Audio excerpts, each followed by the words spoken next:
High Admiral Zethkar stood on the crystalline bridge of the dreadnought Eternal Glory, watching the tactical hologram with satisfaction. The Third Galactic War was proceeding exactly as the hegemony strategists had predicted. 17 star systems had fallen to their forces in the past solar cycle, their populations either enslaved or eliminated according to imperial doctrine.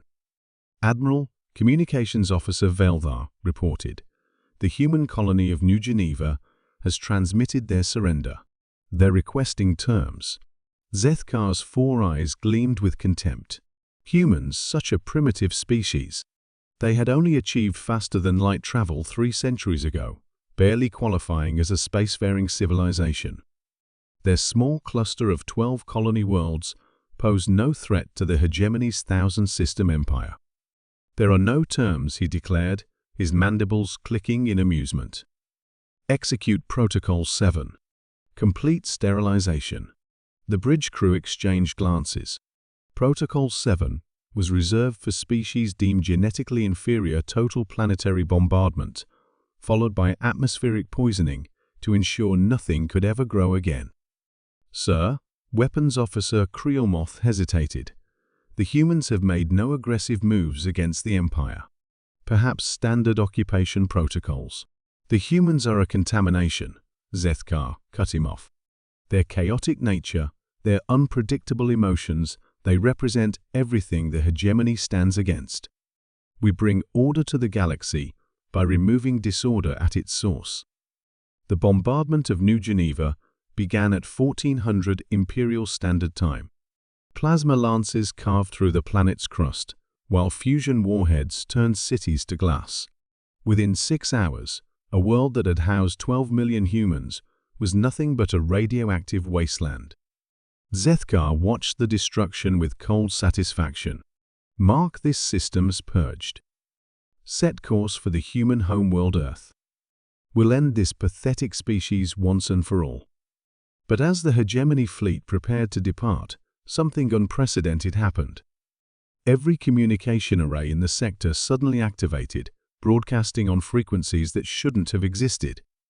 The message was simple, transmitted in perfect hegemony standard. "We know what you did to New Geneva. Consider this your only warning." Zethkar laughed, a harsh chittering sound. "The humans threaten us. With what? Their primitive fusion drives and chemical explosives."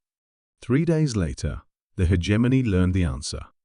The first sign of retaliation came at the fortress world of Keth Prime, the Empire's primary military academy. Long-range sensors detected a single human vessel approaching a small craft, barely the size of a hegemony courier ship. The planetary defense grid, capable of stopping a full battle fleet, powered up to destroy the insignificant threat. The human ship simply vanished. Not destroyed, not retreated, vanished. In its place, a sphere of absolute darkness appeared in space, roughly 1 kilometer in diameter. Then the sphere began to expand. Within minutes, it had consumed 3 defense satellites. The sphere didn't damage them or destroy them, it erased them from existence entirely. Matter, energy, even the quantum foam of space-time itself, simply ceased to exist within the expanding void. Emergency transmissions flooded the hegemony communication networks as the sphere engulfed Keth Prime's orbital installations. Then the planet itself, 10 billion hegemony citizens, simply stopped existing, along with their world, their star, and everything within a light-hour radius. "Impossible," Zethkar whispered, studying the reports. "No species has ever developed null matter technology, the theoretical energy requirements alone." The answer came from hegemony intelligence. Buried in their files on human culture was a single terrifying word: spite. Dr. Yuki Tanaka had been the lead researcher on Project Lazarus, humanity's desperate attempt to develop defensive technologies against superior alien civilizations. When news of New Geneva's sterilization reached Earth, something in the mild-mannered physicist had simply snapped. Working without sleep for 72 hours, She had weaponized humanity's most classified research, the ability to create localized zones of absolute entropy. The technology was based on a simple principle: if you couldn't build something strong enough to stop your enemies, you built something that would stop everything. The second attack hit the industrial world of Vormex. This time, the human vessel appeared in the system's asteroid belt and deployed what Imperial scientists would later classify as kinetic nullifiers devices that simply removed the concept of structural integrity from matter. The planet didn't explode. It didn't crack or crumble. Every molecule in its crust, mantle, and core suddenly forgot how to hold together. Vormex became a perfectly spherical cloud of component atoms, held in place only by gravity. Panic spread through the hegemony, faster than their fastest ships. This wasn't warfare as they understood it. This was reality manipulation on a scale that defied their understanding of physics. Emperor Xalthek himself called an emergency session of the High Command. "How?" he demanded, his ancient voice crackling with rage and fear. "How does a primitive species develop weapons that unmake the very fabric of existence?" Chief Science Advisor Nethril provided the answer that would haunt the Empire's final days. "They don't think like us, Your Majesty. We develop technology logically, building upon established principles. Humans, they develop technology emotionally. When they're angry enough, they'll break the laws of physics out of pure spite." The pattern continued across 17 hegemony worlds. Each attack was different, each one demonstrating humanity's complete disregard for what was supposed to be possible. Ships that moved backward through time to prevent their own destruction. Weapons that convinced matter it was antimatter. Devices that made gravity work in reverse. The final blow came when a human vessel appeared in orbit around the hegemony capital world of Nexus Prime. Instead of attacking, it simply broadcasted a message. "This is Dr. Yuki Tanaka of the Terran Defense Consortium. You killed 12 million of my people because you thought we were primitive. You thought our emotions made us weak. Let me show you what human emotion can accomplish when properly motivated."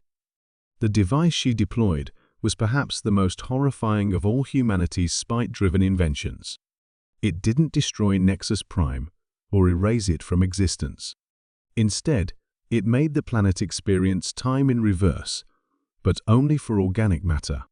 Every hegemony citizen on the planet aged backward at an accelerated rate, while their cities and technology remained normal. The psychological horror of watching themselves regress into nothingness while their minds remained aware broke the Empire's leadership completely. Emperor Xalthek's final transmission to the galaxy was a simple statement: "We surrender unconditionally to the human species. We beg for their mercy." Dr. Tanaka's response was equally simple: "You should have thought of that before you murdered New Geneva."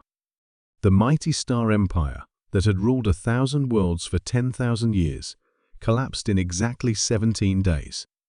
Not through superior technology or strategic brilliance, but because they had made the fundamental error of believing that emotional species were inferior.